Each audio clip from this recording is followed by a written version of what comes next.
రసాలా కావాలా? సిగ్గులేదు ఇన్ని పళ్ళు తినటానికి. ఇవన్నీ నేను తింటాలే. నైట్ ప్లాన్ ఏముంది? అండర్వేర్ కూడా బెల్ట్ పెట్టుకొని తిరుగుతున్నాడు అక్కడ. ఏ ఎలాస్టిక్ లూజ్ అయిపోయిందా? అర్థమైంది. కోటింగ్ ఇచ్చాడా? త్రుటిలో తప్పింది ప్రమాదం.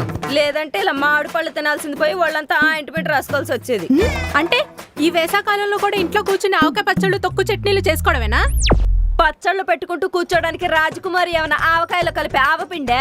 మరి ఆవు నూనె? పోన్లే ఎల్లుల్లిపై కాదు, ఆవకాయ ముక్కలు కొట్టే అడవి కత్తి. కోసుకుంటుందేమో, కొంచెం పక్కకు జరుగుతానుండు. పిసికానంటే రసం పండులోంచి కాదు నీ గొంతులోంచి వస్తుంది. మరేంటి సెల్లినని శారదీశాని మాటే కానీ ఒక సరదా ఉండదు, సంబరం ఉండదు బొక్కలాగా. అయితే పెళ్లి చేసుకొని నువ్వు కూడా సంసారం పెట్టు.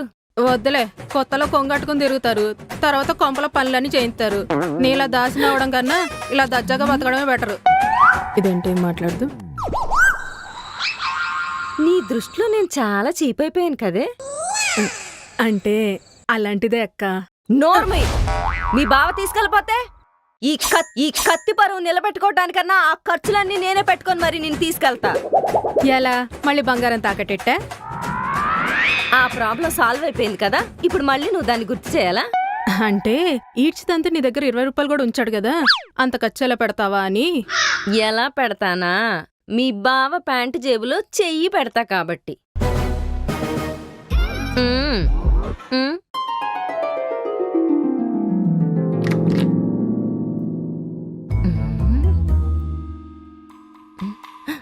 పాత్రలో కూడా లేడు.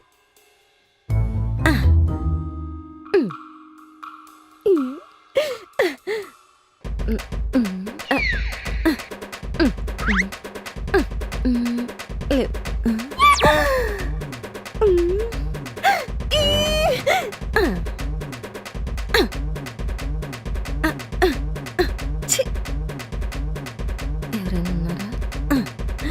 లేరు లేరు. 500 దొరికాయి.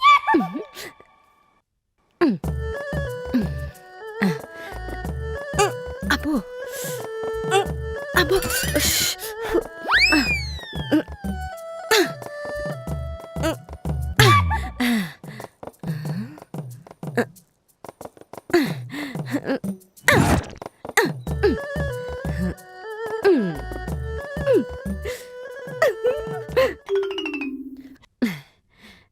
యాండి సినిమాకి వెళ్దామా?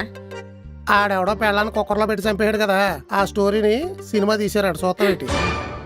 వద్దులేండి, ఇంకోసారి సినిమా అడుగు చెప్పు.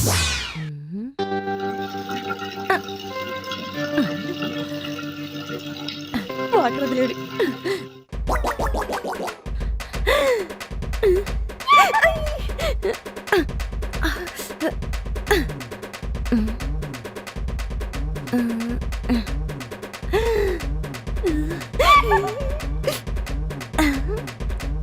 దొంగలున్న ఇంట్లో డబ్బులు జేబులో పెట్టాడు తింగరాదా.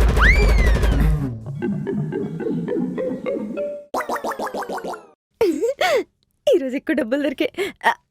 ఏమండి, హాల్లో ఉండండి, జ్యూస్ తెస్తాను.